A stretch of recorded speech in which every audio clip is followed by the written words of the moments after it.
양해 말씀을 드리겠습니다. 이 코로나 문자로 제가 하다가 중단이 되었는데 그 전편에 이어서 계속 말씀을 이어보도록 하겠습니다.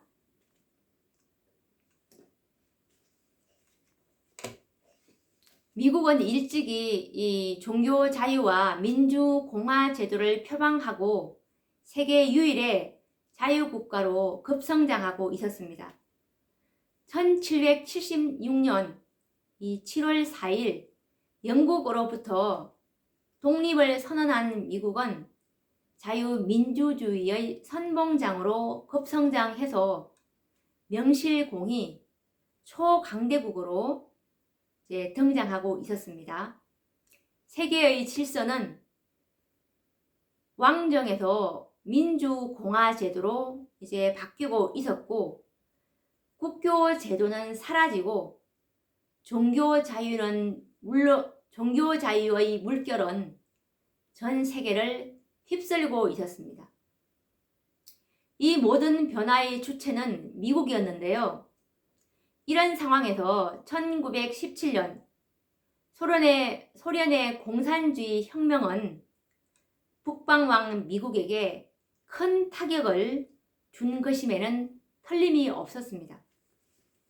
1917년 이 볼셰비키 공산주의 혁명을 시작으로 하여 세계 절반이 넘는 나라들이 공산주의 체제로 바뀌었고, 그 권세가 소련으로 넘어간 것은 이 남방왕 소련이 북방왕 미국을 찌르는 예언의 성취로 보는 것은 참으로 합당한 해석이라고 봅니다. 민주주의의 종주국인 이 북방왕 미국이 남방왕 소련에 의해서 세계 모든 민주국가와 함께 위협을 받게 되는 것입니다. 이처럼 남방왕 소련과 북방왕 미국의 이 대결 구도는 그 이후 반세기를 지내오게 됩니다. 한편 이 법안권의 형편은 그때 어떤 형편이었냐 하면 1929년 라테란 협약 이후로 상처가 신속히 아물고 있었던 상황입니다. 종교개혁 운동으로 일취월장하던 이 개신교회가 교파 싸움과 세속주의에 치우쳐 있을 때 머리의 상처를 회복하기 시작한 법안권은 신속하게 그의 권세를 확장하기 시작하여 동서양을 물론하고 전 세계에 교권을 확보해 가고 있었던 상황이었습니다. 그런데 법안권도 남방왕 소련의 공산주의 혁명에 의해서 크게 그 세력이 감소될 수밖에 없었는데요. 왜냐하면 이 소련이 점령한 공산국가들 중에는 대부분이 천주교 국가들이 많았기 때문이었습니다. 이처럼 엄청난 손실을 당한 법안권과 미국은 서로 원수지간이었던 과거의 역사에 매달려서 연연할 수만은 없는 현실에 봉착하게 되었던 것입니다. 그 결과로 미국과 법안권은 손을 잡을 수밖에 없는 역사적 계기가 마련되어진 셈이었습니다. 이런 모든 것은 다 사단의 고도의 전략이었습니다.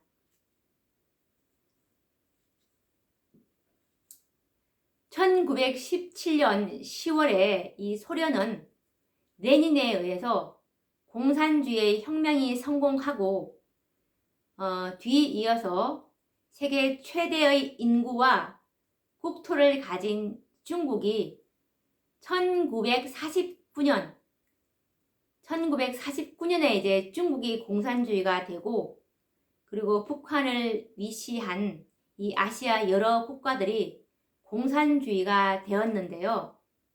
뿐만 아니라 동구 국가 여러 나라와 인도 차이나 반도가 이제 공산 국가가 되었고, 또 아프리카 그리고 남미의 공산 국가가 정말 짧은 기간에 이 공산 세력은 온 세상의 절반 이상을 점령한 그런 상황이 되어버렸습니다. 이 모든 배후는 남방왕 소련이었는데요. 이것이 다 사단의 고도의 전략이었던 것입니다. 이렇게 해서 이제 미국과 법왕권이 연합을 하게 되는 예언의 성취가 이루어지게 되는데, 요한계시록 13장 11절에서 15절에 보시면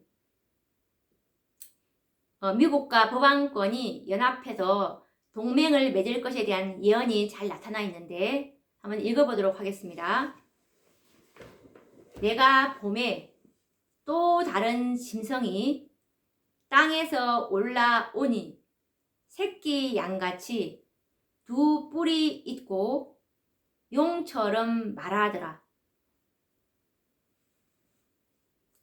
저가 먼저 나온 짐승의 모든 권세를 그 앞에서 행하고 땅과 땅에 거하는 자들로 처음 짐승에게 경배하게 하니 곧 죽게 되었던 상처가 나은 자니라. 큰 이적을 행하되 심지어 사람들 앞에서 불이 하늘로부터 땅에 내려오게 하고 짐승 앞에서 받은 바 이적을 행함으로 땅에 거하는 자들을 미혹하며 땅에 거하는 자들에게 이러기를 칼에 상하였다가 살아난 짐승을 위하여 우상을 만들라 하더라.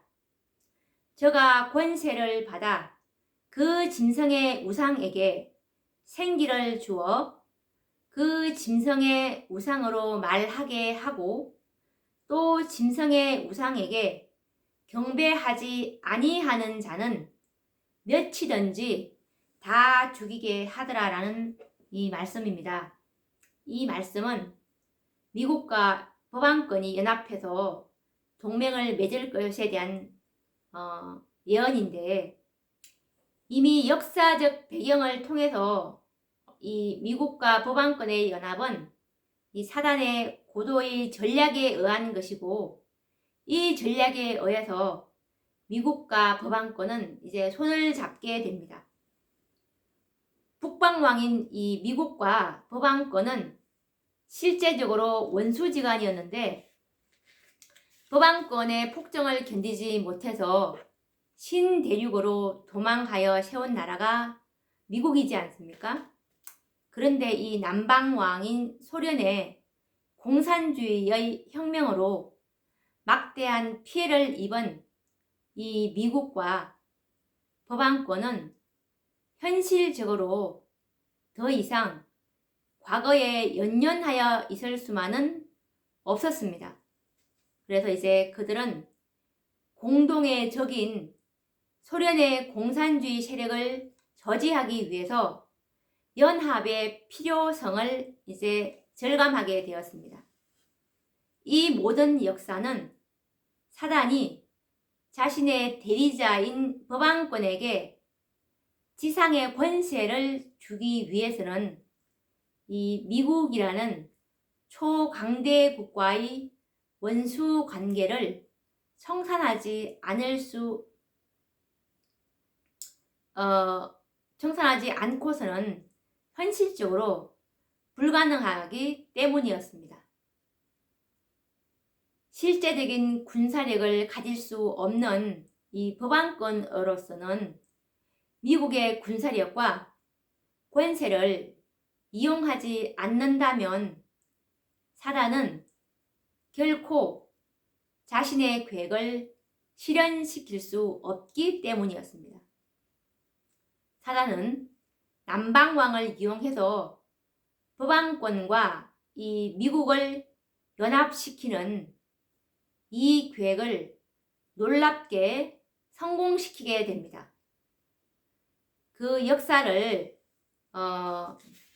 우리가 잠깐 더듬어 보자면 이때 이제 80년에 이 레이건 대통령은 공화당 대통령 후보로서 선거 유세에서 강력한 미국을 제창함으로써 공산주의 세력을 정면 대결하는 보수적인 정강 정책을 발표하면서 지미 카터에게 압도적인 승리를 이제 거두어 이 대통령으로 이제 당선되게 됩니다. 이렇게 해서 이제 1981년 3월 30일 레이건 미국 대통령이 25세의 불황아인 존 W. 헝클리에게 저격을 당해서 중상을 입었지만 회복이 되는 이런 사건이 있었습니다. 그리고 1981년 레이건이 총격을 받은 이 6주 후에 이 점에 교황이 저격을 당하게 되는 사건이 일어나게 되는데, 그 이후로 두 사람들은 자신들이 살아남은 것은 서로 연합하라는 신의 섭리이다 라고 이렇게 말하면서 미국과 이 천주교회는 밀접한 동맹 관계의 필요성을 강조하게 됩니다. 그래서 1982년 미국은 교황과 비밀회담을 가지는데, 이것은 공산주의를 무너뜨릴 계획을 수립하게 되는 회담이었습니다. 이렇게 해서 이제 1984년 미국은 로마 천주교회와 동맹을 이제 맺게 되는데, 이 미국과 법왕권이 남방왕 소련을 무너뜨리기 위해서는 대서양을 건너서 손을 잡았을 때 이것은 사단이 원하는 바였는데, 이것은 곧 성경 예언의 성취를 본 것이었습니다. 사단의 대리자인 이 법왕권은 미국과 동맹을 맺고 이 남방왕인 소련을 무너뜨리기 위한 비밀 협약을 맺었습니다. 이와 같은 역사를 계기로 해서 미국과 법왕권은 완전히 연합되었고 하나님의 교회를 핍박하는 예언적 기초를 놓게 됩니다. 또한 이 새끼 양처럼 평등과 자유를 상징하는 두 뿔을 가진 이 짐승인 미국이 사단의 대리자가 되어서 용처럼 말하게 될 것이라는 예언의 성취가 가능하게 되었던 것입니다. 마지막 사건들 132페이지에 보시면 이 말씀은 1884년도에 화이트 선지자께서 쓰신 말씀인데, 그들은 개신교입니다. 그들은 그녀는 법왕권인데요.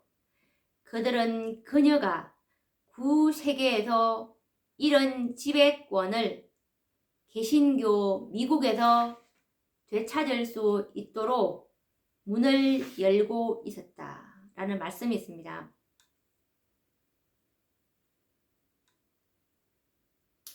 그러니까 이 개신교가 법왕권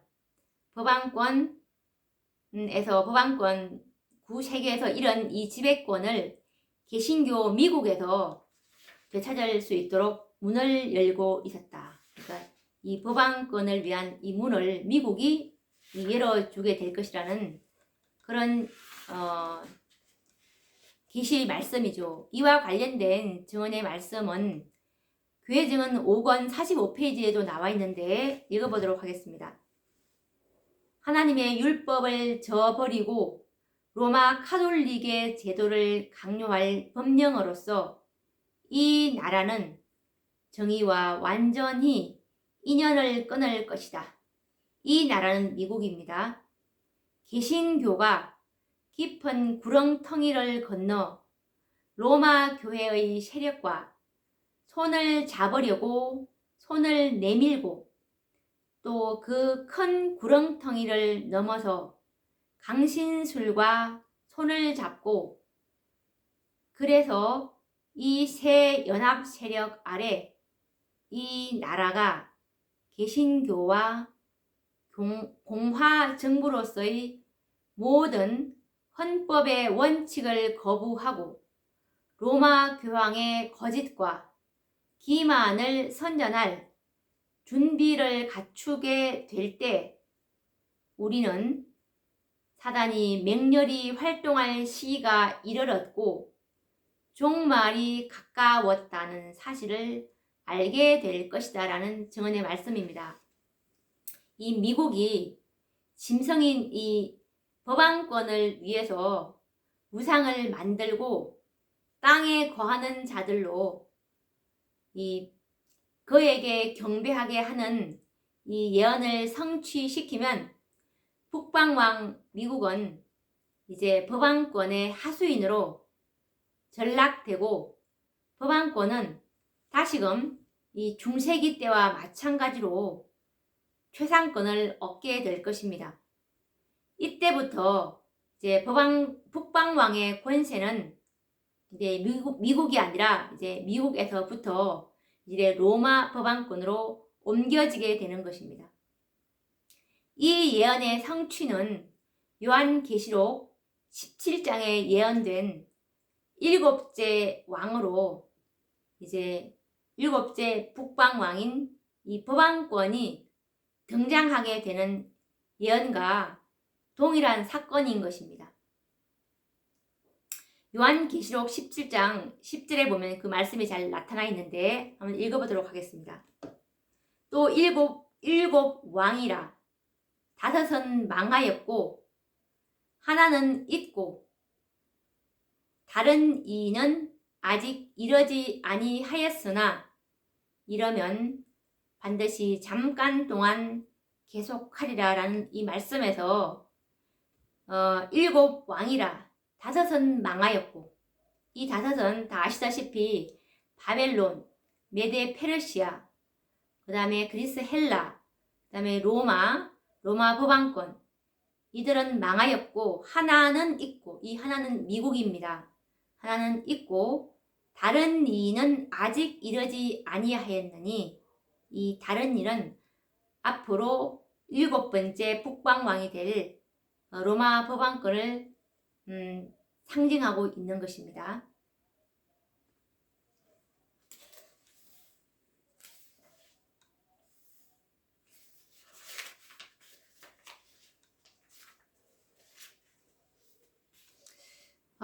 오늘은 여기서 마쳐야 될 것 같은데요.